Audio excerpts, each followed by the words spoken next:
Hello student, good morning. Welcome back to my YouTube channel math success mantra. और आज मैं आपके सामने हाजिर हूँ पॉलिनोमियल चैप्टर को लेकर। ठीक है। और आज जो क्लास होगी, ये जो क्लास है, ये पॉलिनोमियल जो है क्लास 9th में भी है और 10th में भी है। लेकिन आज की क्लास जो है वो 10th के लिए है, ये 9th क्लास का पॉलिनोमियल नहीं है। इससे पहले आप लोग पॉलिनोमियल ऑलरेडी पढ़ चुके हो कि पॉलिनोमियल क्या होता है। कब पढ़े हो? 9th में पढ़े हो। 10th में हमको पढ़ना है कि जीरो ऑफ पॉलिनोमियल क्या होता है। तो ध्यान से सुनिए। जीरो ऑफ पॉलिनोमियल, पहले हम डिफिनीशन लिखते हैं, फिर उसको समझाते हैं कि किसी पॉलिनोमियल का जीरोस क्या होता है। तो जीरोस की डिफिनीशन ये है कि if p x be a polynomial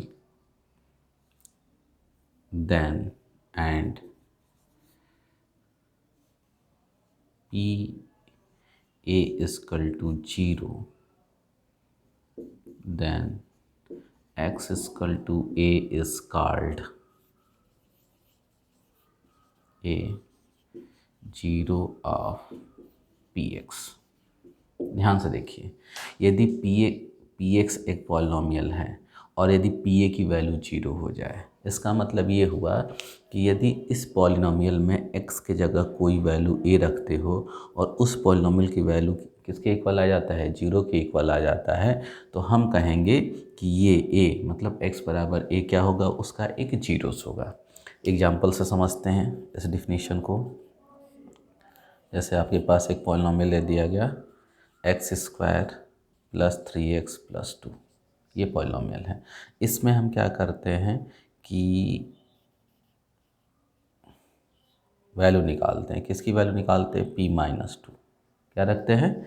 -2 इस पॉलिनोमियल में रखते हैं, देखते हैं क्या होता है। तो क्या होगा भाई? देखो पॉलिनोमियल की वैल्यू कैसे निकालते हैं। यदि x की वैल्यू -2 रख रहे हो तो यहाँ पर रख रहे हो, कहाँ पे? इस x की जगह। तो इधर भी जहाँ जहाँ x होगा सब जगह हम -2 रख देंगे।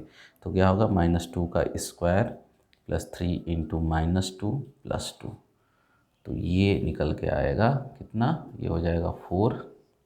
-2 का स्क्वायर 4, 3 -2 -6 प्लस 2। तो हो जाएगा 6 - 6 इक्वल टू 0। मतलब p-2 की वैल्यू आ गया 0। ध्यान से देखिए डिफिनीशन में क्या है। यदि पी एक्स एक पॉलिनोमियल है तो यहाँ पर पॉलिनोमियल क्या है आपका? ये है।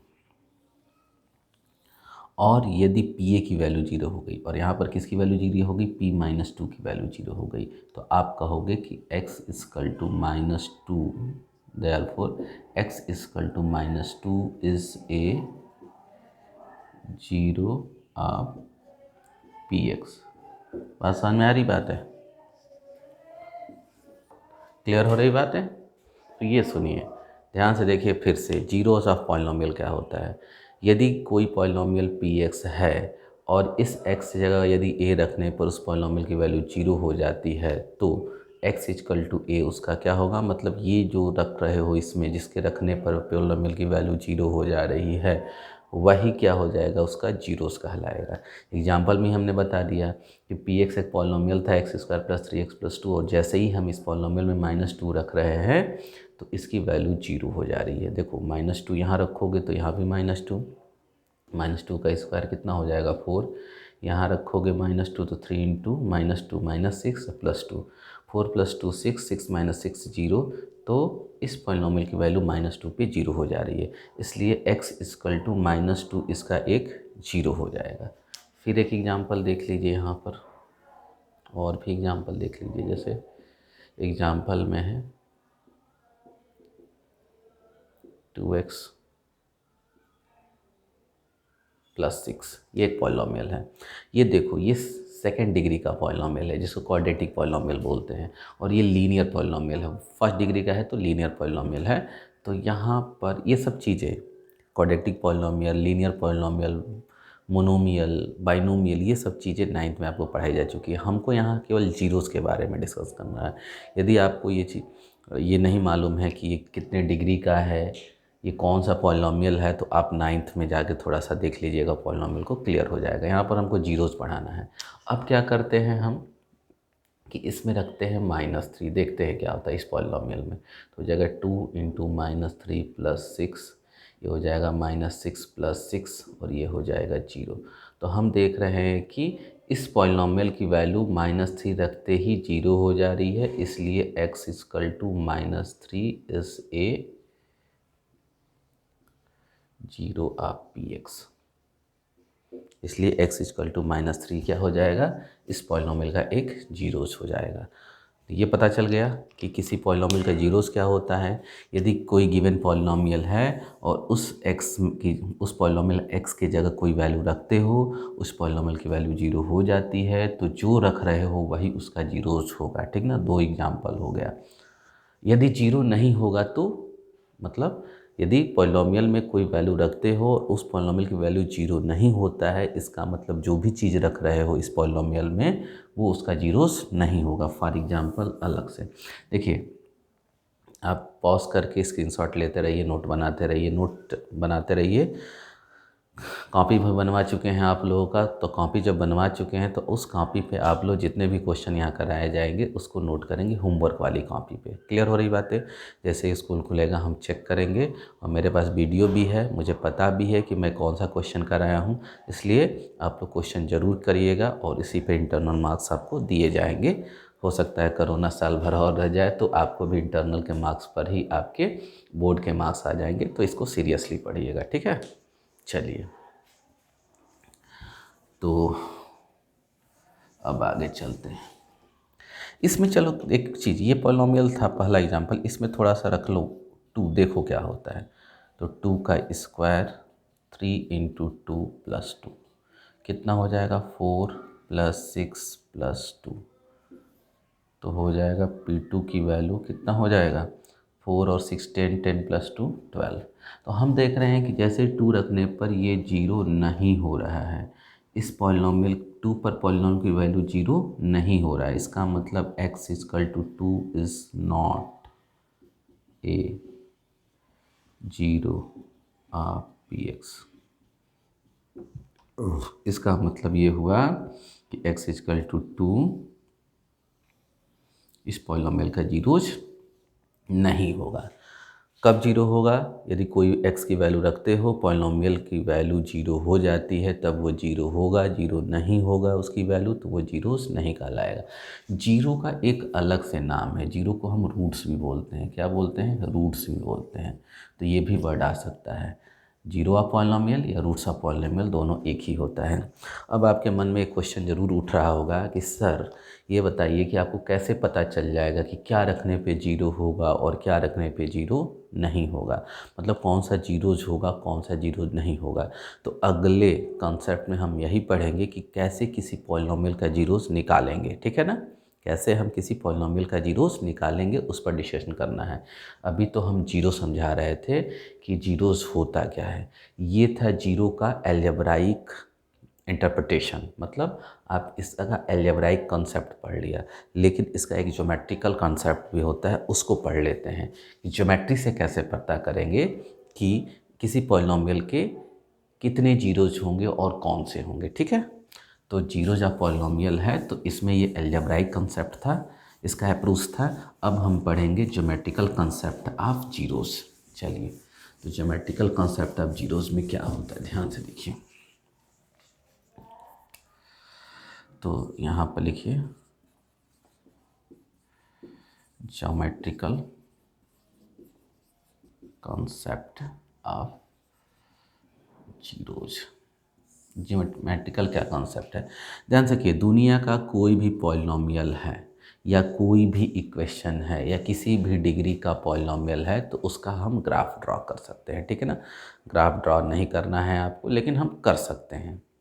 जब आएगा करना तो हम बताएंगे, लेकिन ये जान जाइए कि कोई भी पॉलिनॉमियल है तो उसका हम ग्राफ बनाते हैं। मान लीजिए px कोई हमारे पास आपका पॉलिनॉमियल दिया है, सपोज दैट क्वाड्रेटिक पॉलिनॉमियल है।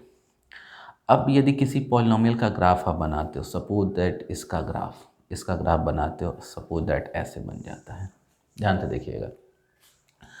तो यदि किसी पॉलिनॉमियल का ग्राफ बनाते हो और वो x को जिस जिस पॉइंट पे कट करता है, एक्स को कितने पॉइंट पे कट किया है, 2 पॉइंट पे। तो ध्यान से देखिए, यदि आपसे पूछेगा कि इस पॉलिनॉमियल का ये ग्राफ है और ग्राफ के देखकर बताओ कि नंबर ऑफ जीरो कितना होंगे, नंबर ऑफ जीरो। तो नंबर ऑफ जीरो निकालने के लिए आप देखेंगे कि ये ग्राफ कितने पॉइंट पे कट कर रहा है। तो 2 पॉइंट पे कट कर रहा है तो इसके जीरोस कितने होंगे, 2 होंगे। ठीक है। अब यदि पूछेगा कि जीरोज क्या होगा, जीरोज क्या होगा, तो जीरोज बताना आसान नहीं है। उसके लिए आपको ये पॉइंट निकालना होगा। मान लीजिए कि x इजकल टू ये a पॉइंट है और ये x इजकल टू क्या है, b पॉइंट है। तो इसके जीरो हो जाएंगे a का माप b, मतलब एक जीरो होगा a, एक जीरो होगा इसका b। क्लियर हो रही बात है। अब तो कहोगे कि a और b कैसे पता करोगे, तो जब इस पॉलिनॉमियल का ग्राफ बनाओगे किस पे, ग्राफ पेपर पर बनाएंगे, तो मान लीजिए कि ये 1 है, ये 2 है, ये 3 है और यहाँ 4 आ गया, मतलब x की वैल्यू यहाँ पर क्या हो जाएगी, 4 हो जाएगा। काउंट करके आप देखोगे, सपोज दैट ये हो गया 1 2 3 4, ये 5, तो निगेटिव में तो ये क्या कहलाएगा, x इजकल टू -5 होगा। ठीक है ना।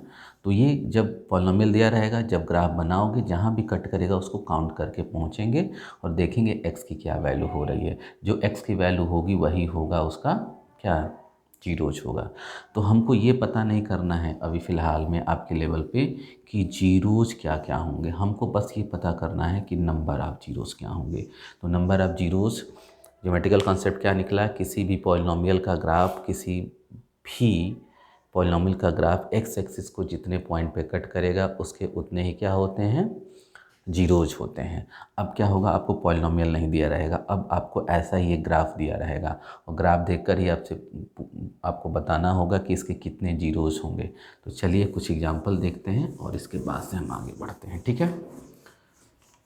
एनसीईआरटी का पहला एक्सरसाइज भी इसी पे बेस्ड है, ध्यान से देखिए। जैसे ये एक पॉलिनॉमियल आ गया। अब आपसे पूछेगा कि इसके नंबर ऑफ जीरो बताइए, नंबर ऑफ जीरोज। तो अभी क्या हम बताए थे कि किसी भी ये ग्राफ ही, ये तो एक्स एक्सिस है, ये क्या है, एक्स एक्सिस, और वाई, ये वाई एक्सिस, ये हो गया आपका ओरिजिन, ये ओरिजिन हो गया और ये एक्स एक्सिस हो गया। ग्राफ है ये। अभी हम बता रहे थे कि किसी भी पॉलिनॉमियल का ग्राफ एक्स एक्सिस को जितने पॉइंट पे कट करेगा वही उसका क्या हो जाएगा, उतने नंबर ऑफ उसके जीरोज हो जाएंगे। तो 1 पॉइंट पे कट किया, 2 पॉइंट पर कट किया, 3 पॉइंट पर, 4 पॉइंट पे, तो इसके नंबर ऑफ जो जीरोज होंगे वो कितने हो जाएंगे, 4 हो जाएंगे। कितने नंबर ऑफ जीरोज होंगे, 4 होंगे। तो ज्योमेट्रिकल अप्रोच ये कहता है कि कोई भी ग्राफ एक्स एक्सिस पर या किसी भी पॉलिनॉमियल का ग्राफ एक्स एक्सिस को जितने पॉइंट पे कट करे, केवल एक्स एक्सिस की बात हो रही है, वाई एक्सिस की बात नहीं हो रही है, क्योंकि वाई एक्सिस को ले लिया जाए तो ये वाई एक्सिस को यहाँ भी कट कर रहा है, तो इस तरह तो गिनोगे तो 5 हो जाएगा, नहीं तो वाई वाले को नहीं कट हमको गिनना है, केवल किसको काउंट करना है, एक्स वाले को काउंट करना है कि एक्स एक्सिस को कितने पॉइंट पर कट कर रहा है। एक्स एक्सिस को जितने पॉइंट पर कट करेगा उसके उतने ही जीरोज होंगे, तो इसके 4 हो जाएंगे। चलो भाई आ जाओ यहाँ पे, ये देख लो, सपोज दैट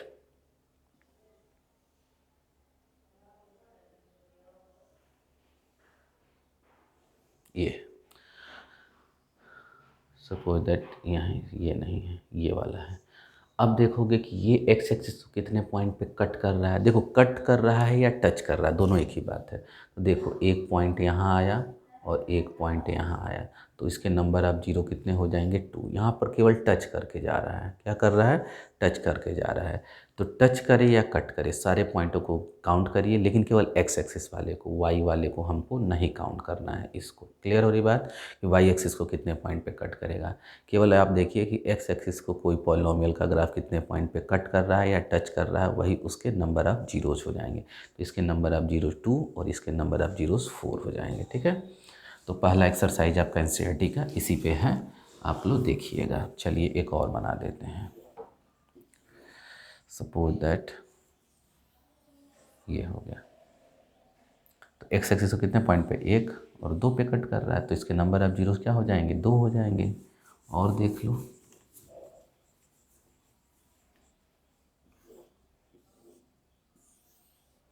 इसके जीरोज कितने होंगे, तो केवल एक ही पॉइंट पे एक्स एक्सिस को कट कर रहा है तो इसके नंबर अब 0 1 हो जाएंगे। बोलो, केवल एक्स एक्सिस को देखना है। ये देखो,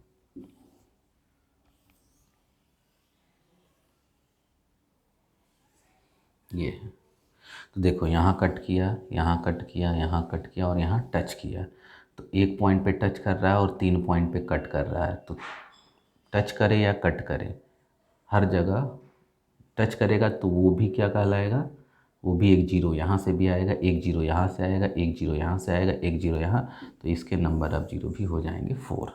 अब यदि ऐसा ग्राफ बन जाए, ध्यान से देखिएगा, कैसा ग्राफ बन जाए, ऐसा, और पूछा है नंबर अब 0 क्या हो गए, तो ध्यान से देखिए ये ग्राफ एक्स एक्सिस को कहीं नहीं कट कर रहा है, इसका नंबर अब जीरोज क्या हो जाएंगे, नंबर अब जीरोज की संख्या हो जाएगी कितनी, 0, मतलब एक भी जीरोज नहीं होंगे। ठीक है, क्लियर हो रही बात है, क्योंकि ये एक्स एक्सिस तो कट ही नहीं कर रहा है, एक्स एक्सिस तो यहाँ है, जब इसको टच करता है या कट करता है तब नंबर अब 0 जाएंगे, 1 आएंगे या 2 आएंगे, 4 आएंगे, लेकिन चूंकि इसको तो टच ना कट कर रहा है ना टच कर रहा है, तो नंबर अब जीरोज की संख्या क्या आएगी, 0 आएगी, मतलब एक भी जीरो नहीं होगा। तो ये हो गया जीरो का पॉलिनोमियल का एल्जेब्राइक और ज्योमेट्रिकल दोनों कंसेप्ट, और इस पर आपका एनसीईआरटी का एक्सरसाइज का फर्स्ट इस पॉलिनोमियल चैप्टर का एनसीईआरटी का फर्स्ट एक्सरसाइज हो जाएगा। सूचना यही है आपके लिए, सभी लोग स्कूल में जाके अपना एडमिशन करा लें, रजिस्ट्रेशन करा लें, और क्लासेस धीरे धीरे स्टार्ट हो जाएगी, सारी ऑनलाइन चलेगी। फ़िलहाल में आपको यूट्यूब पे रिकॉर्डेड वीडियो दिया जा रहा है। फिर आपका क्वेश्चन ये भी होगा कि सर ऑनलाइन पढ़ाते तो हम लोग लाइव जुड़ के क्या होता है क्वेश्चन आंसर करते, आप आंसर बताते, तो वो बात भी सही है, लेकिन अभी व्यवस्थाएं नहीं बन पा रही हैं, इसलिए रिकॉर्डेड वीडियो ही आपको दिया जा रहा है। जब से व्यवस्था बन जाएगी तो हम ऑनलाइन भी दिया करेंगे। दूसरी बात यह है कि यदि आपको किसी चीज़ में दिक्कत हो रहा है, किसी क्वेश्चन में दिक्कत हो रहा है, किसी क्वेश्चन नहीं आ रहा है, बुक का हो या हम पढ़ा रहे हैं वहाँ का समझ में नहीं है, तो आप कमेंट बॉक्स में कमेंट कर सकते हैं, ये वीडियो यूट्यूब पे अपलोड हो जाएगी। ठीक है ना। सेकेंड थिंग्स ये है कि सभी लोग एडमिशन करा लें और यूट्यूब मेरे चैनल को सब्सक्राइब कर लें और ज़्यादा से ज़्यादा बच्चों में शेयर कर दें, जिससे सबको ये बातें पहुँच जाए। समझ में आ रही बातें, यही कहना था। और जो भी क्वेश्चन कराते हैं उसका अच्छे से नोट्स होमवर्क बनाते रहिए, क्योंकि स्कूल खुलेगा तो हम होमवर्क चेक करेंगे, और जिनका होमवर्क कंप्लीट नहीं होगा उनको मार्क्स नहीं दिए जाएंगे इंटरनल। और आपको पता भी चल गया होगा कि अभी कोरोना में जो प्रीवियस अभी जो फ़िलहाल 10th के बोर्ड के एग्ज़ाम कैंसिल हुए हैं, तो उसके इंटरनल पर ही मार्क्स बन के आएंगे। तो इंटरनल में जितना अच्छा करोगे, मतलब जितना अच्छे मार्क्स होंगे उतने ही आपके मार्क्स अच्छे आने वाले हैं, मतलब बोर्ड में आने वाले हैं। हो सकता है कि 1 साल तक ये कोरोना रह जाए, भगवान न करे कि रहे, जल्दी स्कूल खुले, आप स्कूल में आएँ, आराम से पढ़ें, लेकिन में भी हो सकता है, तो उसके लिए आप तैयार रहिए। अब आते हैं हम पॉलिनोमियल में जीरोज़ की बात कर लिए।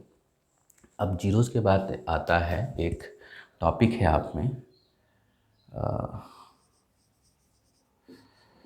Relationship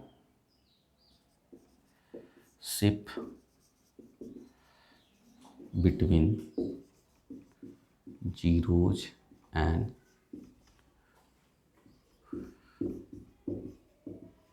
coefficient of polynomial. अब हमको रिलेशनशिप बिटवीन निकालना है zeros and coefficient of polynomial, और पहला हम लेते हैं क्वाड्रेटिक पॉलिनोमियल। पहला क्या लेते हैं हम,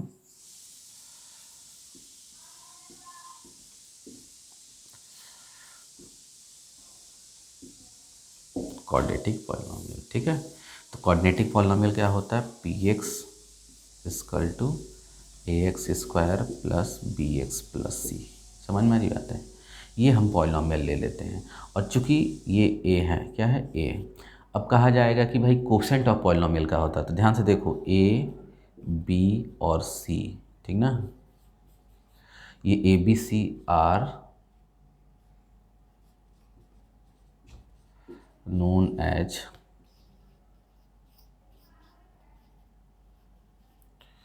कोएफिशिएंट ऑफ पॉलिनोमियल।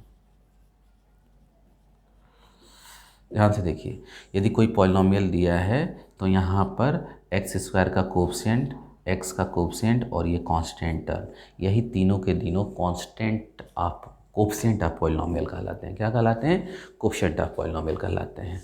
ध्यान से देखिए, जैसे फॉर एग्जांपल आपसे कहा जाए यदि पी एक्स इक्वल टू दिया है 3x² माइनस 4x प्लस 6, तो इसके कोफिशिएंट क्या क्या होंगे, तो इसका कोफिशिएंट ए की वैल्यू क्या होगा 3, बी की वैल्यू होगा एक्स का कोफिशिएंट -4 और सी हो जाएगा 6। समझ में आ रहा है। दूसरा, यदि पी एक्स है आपका कितना 3x² अब प्लस 8, अब आपसे कहा जाए कि ए बी सी निकालिए, तो ध्यान से देखिए इस पॉलिनॉमियल को हम ऐसे भी लिख सकते हैं 3x²। अब कहोगे कि x वाला तो टर्म ही नहीं है इसमें, ये 3 टर्म का था, क्वाड्रेटिक पॉलिनॉमियल तो हमेशा 3 टर्म का होता है, इसमें x² वाला टर्म दिया है, कांस्टेंट टर्म दिया है, बट x का टर्म नहीं दिया है, तो नहीं दिया है तो उस टर्म को हम लिख सकते हैं 0 × x, क्योंकि 0 × x 0 हो जाएगा। क्लियर हो रही बात। तो हम ऐसे भी लिख सकते हैं 3x² प्लस 0 प्लस 8, लिख सकते हैं कि नहीं लिख सकते हैं। 8 में 0 करोगे तो 8 ही ना आएगा, और इसको लिख सकते हैं 3x² प्लस 0 × x प्लस 8, क्योंकि 0 का x में मल्टीप्लाई करोगे तो 0 ही आएगा। अब कंपेयर कर दोगे यदि इसको किससे, स्टैंडर्ड इक्वेशन से, तो a की वैल्यू 3 आएगा, b की वैल्यू 0 आएगा और c की वैल्यू 8 आएगा। अब एक चीज़ डायरेक्टली आपको पता चल गई, या हम बताना चाहते हैं कि ये जो टर्म नहीं होगा उसका कोफिशिएंट क्या होता है 0 होता है। जैसे इसमें x का टर्म नहीं था तो x का कोफिशिएंट क्या हो जाएगा 0 हो जाएगा। यदि कांस्टेंट टर्म नहीं होता तो कांस्टेंट टर्म 0, कांस्टेंट टर्म क्या होता है, ये c को कांस्टेंट टर्म कहते हैं, और यहाँ पर 6 को कांस्टेंट टर्म कहते हैं, यहाँ पर 8 कांस्टेंट टर्म है, और ये कौन सा टर्म है x² का टर्म है। x का टर्म गायब था इसमें, और x का टर्म गायब था, और x के कोफिशिएंट को हम क्या बोलते हैं b बोलते हैं। तो यहाँ पर x का कोफिशिएंट जो होगा, यदि गायब है x का टर्म तो x का कोफिशिएंट 0 हो जाएगा, मतलब b की वैल्यू 0 हो जाएगी। तो कोफिशिएंट ऑफ पॉलिनॉमियल आपको समझ में आ गया होगा, वो भी क्वाड्रेटिक पॉलिनॉमियल के लिए। बोलिए, चलिए और भी थोड़ी सी चीज़ें आपको और डिस्कशन कर लेते हैं एग्जाम्पल से। स्क्रीनशॉट लेते रहिएगा, और क्या करिए आप स्क्रीनशॉट लेने के बाद आप वीडियो को थोड़ा धीरे धीरे देखिए, पॉज कर करके देखिए। अब मान लीजिए कि ये ले लेते हैं,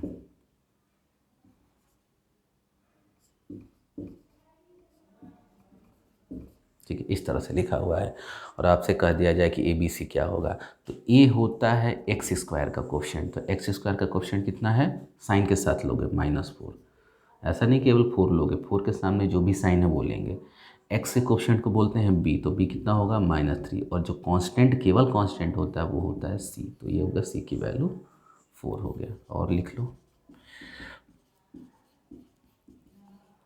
ये केवल दिया है, तो यहाँ तो क्लियर है, a की वैल्यू, a मतलब x² का कोफिशिएंट, b मतलब x का कोफिशिएंट, और कांस्टेंट टर्म नहीं दिया है मतलब 0। जो टर्म नहीं दिया होगा उसकी जो वैल्यू होगी, मतलब उसके कोफिशिएंट की वैल्यू होगी 0। अब सपोज दैट, तो यहाँ पर a 0 हो जाएगा, क्या हो जाएगा a 0, क्योंकि x² का कोफिशिएंट नहीं है। b की वैल्यू क्या हो जाएगी 3, c की वैल्यू हो जाएगा 4, ठीक ना। देखो एक चीज़ और है, इसको लिखना बहुत सही नहीं है। जब ऐसे लिख देना तो सीधी सी बात है, ये लीनियर पॉलिनॉमियल हो जाता है। जब लीनियर होता है तो कि इसी को समझ में आता है, लीनियर के टर्म से यूज़ करते हैं। यदि क्वाड्रेटिक पॉलिनॉमियल है तो ये टर्म तो हमेशा एग्जिस्ट करेगा, यदि ये टर्म नहीं है तो वो क्वाड्रेटिक नहीं है, सीधी सी बात है। तो क्वाड्रेटिक होगा तो ये टर्म हमेशा एग्जिस्ट करेगा। हाँ, इन दोनों में से कोई एक गायब हो सकता है या दोनों गायब हो सकते हैं, ठीक है। जैसे फॉर एग्जांपल ऐसे भी दिया हो सकता है 6x²। अब पूछेगा ABC क्या होगा, तो सीधी सी बात है, a तो 6 हो जाएगा, x का कोफिशिएंट नहीं है तो b भी 0 हो जाएगा, कांस्टेंट टर्म नहीं होगा तो c भी 0 हो जाएगा। बात समझ में आ रहा है। इसमें भाई x का टर्म नहीं है तो x का टर्म नहीं है तो क्या हो जाएगा, x का कोफिशिएंट b होता है तो b 0 हो जाएगा, कांस्टेंट टर्म नहीं है तो कांस्टेंट टर्म को c बोलते हैं तो c 0 हो जाएगा। ध्यान से देखिए, क्वाड्रेटिक पॉलिनॉमियल में 3 टर्म होता है, एक ये होता है, कि ये होता है, कि होता है, एक x² का टर्म होता है, एक x का टर्म होता है, और एक कांस्टेंट टर्म होता है। इतनी बात क्लियर हो गई। x² के कोफिशिएंट को a बोलते हैं, x के कोफिशिएंट को b बोलते हैं, और कांस्टेंट टर्म को c बोलते हैं हमेशा क्वाड्रेटिक पॉलिनॉमियल में। और ये वाला जब क्वेश्चन आएगा relationship between 0 and coefficient of polynomial, तो आपको ABC निकालना ही होगा, ठीक है ना। इसीलिए हम ABC निकाल कर आपको बता दिए हैं। अब ध्यान से देखिए, यदि कोई क्वाड्रेटिक पॉलिनॉमियल है, आप पहले से पढ़ चुके हो या आज जान जाओ, जितने डिग्री का पॉलिनॉमियल उसके उतने रूट्स या उतने जीरोज। तो ये बताओ ये कितने डिग्री का पॉलिनॉमियल है? 2 डिग्री का। क्वाड्रेटिक पॉलिनॉमियल हमेशा कितने डिग्री का होता है? 2 डिग्री का होता है। आप कहोगे डिग्री क्या होती है? तो किसी भी पॉलिनॉमियल में वेरिएबल का जो मैक्सिमम पावर होता है वही डिग्री डिसाइड करता है। तो इस पॉलिनॉमियल में x वेरिएबल है, ABC तो क्या है? कांस्टेंट है, और वेरिएबल की मैक्सिमम पावर 2 है, तो ये 2 डिग्री का पॉलिनॉमियल है। कितने डिग्री का है? डिग्री इसकी 2 है। और कोई भी पॉलिनॉमियल जितने डिग्री के होंगे उतने उसके जीरोज होंगे, मतलब यहाँ नंबर ऑफ जीरोज कितने होंगे? 2 होंगे। अब मान लेते हैं कि let alpha and beta are zeros of given. ध्यान से देखिए, ये पॉलिनॉमियल था, क्वाड्रेटिक है, मतलब सेकेंड डिग्री का है, डिग्री 2 है। डिग्री 2 है तो नंबर ऑफ जीरोज कितने होंगे? 2 होंगे। और मान लेते हैं कि अल्फ़ा और बीटा ये जीरोज हैं इसके। इतनी बात समझ में आई? यही 3 डिग्री का मतलब क्यूबिक पॉलिनॉमियल होता है, तो इसके 3 जीरोज होते हैं। कितने जीरो होते हैं? 3 जीरो होते हैं। मानते हैं हम अल्फ़ा बीटा गामा, वो भी पढ़ना है, हम आगे पढ़ेंगे, मे बी आज नहीं पढ़ पाएंगे, कल पढ़ेंगे। अब ध्यान से देखिए, इस क्वाड्रेटिक पॉलिनॉमियल के जो कोफिशिएंट है ABC है और जीरोज हैं अल्फ़ा बीटा, तो इन्हीं ABC कोफिशिएंट का मतलब क्या हो गया? कोफिशिएंट ऑफ पॉलिनॉमियल मतलब ABC ये हो गया, और जीरोज का मतलब हो गया alpha beta.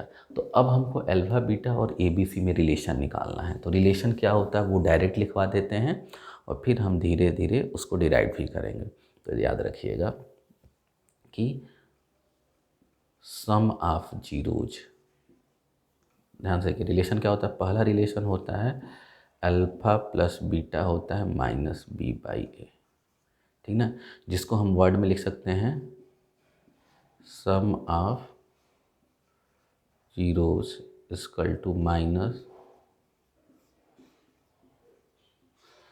Coefficient of x। b क्या होता है भाई? देखो माइनस तो माइनस लग गया, b होता क्या है? b x का कोफिशिएंट होता है, तो लिख दिए कोफिशिएंट ऑफ x। ये क्या होता है? कोफिशिएंट ऑफ x स्क्वायर, तो ये होता है कोफिशिएंट ऑफ x स्क्वायर। तो ये फार्मूले बन गए, ठीक ना। ध्यान से देखिए, याद रखिएगा, अल्फ़ा प्लस बीटा होता है माइनस B/A, जिसको हम वर्ड में याद करते हैं sum of zeros equal to minus coefficient of x by coefficient of x square, ठीक है। दूसरा है अल्फ़ा इंटू बीटा, वो होता है C/A। अल्फ़ा इंटू बीटा को क्या बोलते हैं हम? Product of root, product of zeros. और C क्या होता है बताओ तो? C है कांस्टेंट टर्म। C क्या होता है? Constant term. और ये क्या होता है? ये है ना coefficient of x square.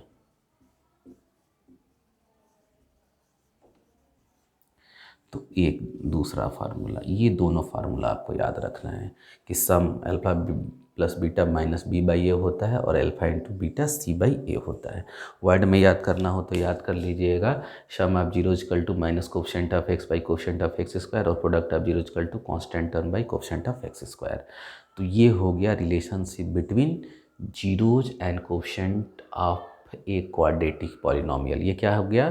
Quadratic polynomial के जीरोज और कोफिशिएंट में हमने रिलेशन बता दिया, ये 2 रिलेशन होते हैं, ठीक है। तो आशा है कि आज की क्लास आपको समझ में आई होगी अच्छे से। इस वीडियो को मैं अपलोड कर रहा हूँ, अच्छे से देखिए वीडियो को, लाइक भी करिए, कमेंट बॉक्स में अपने सुझाव भी लिखिए, और इसको शेयर भी करिए, और चैनल को सब्सक्राइब भी कर लीजिए। सब्सक्राइब इसलिए नहीं कि मुझे पैसा मिलेगा, सब्सक्राइब इसलिए कि जैसे ही मैं वीडियो अपलोड करूँ आपको उसका नोटिफिकेशन मिल जाए, ठीक है। अब इस पे एक बढ़िया क्वेश्चन बनता है जो मैं अगली क्लास में कराऊंगा। क्वाड्रेटिक पॉलिनॉमियल के जीरोज और कोफिशिएंट के बीच में रिलेशन वेरीफाई करना होता है। एक क्वेश्चन लगभग हर साल बोर्ड में पूछा जाता है। तो मैं जब कल आऊँगा तो उस पर क्वेश्चन कराऊंगा और फिर हम relationship between zero and coefficient, आप क्यूबिक पॉलिनॉमियल भी पढ़ेंगे। क्या पढ़ेंगे? क्यूबिक पॉलिनॉमियल पे पढ़ेंगे। फिर डिवीजन एल्गोरिथम भी पढ़ेंगे। बहुत सी चीज़ें पढ़ना है, समझ में आ रही बात है। फ़िलहाल में हम इतना पढ़ते हैं और इसके बाद से हम नेक्स्ट क्लास में डिवीजन एल्गोरिथम भी पढ़ेंगे और इस पर क्वेश्चन भी करेंगे। तो आज के लिए इतना ही। आप वीडियो देख रहे हैं तो थैंक यू, नहीं देख रहे हैं तो ज़रूर देखिए, लाइक करिए, शेयर करिए, सब्सक्राइब करिए और कोई सुझाव हो तो कमेंट बॉक्स में ज़रूर लिखिए। ठीक है, थैंक यू।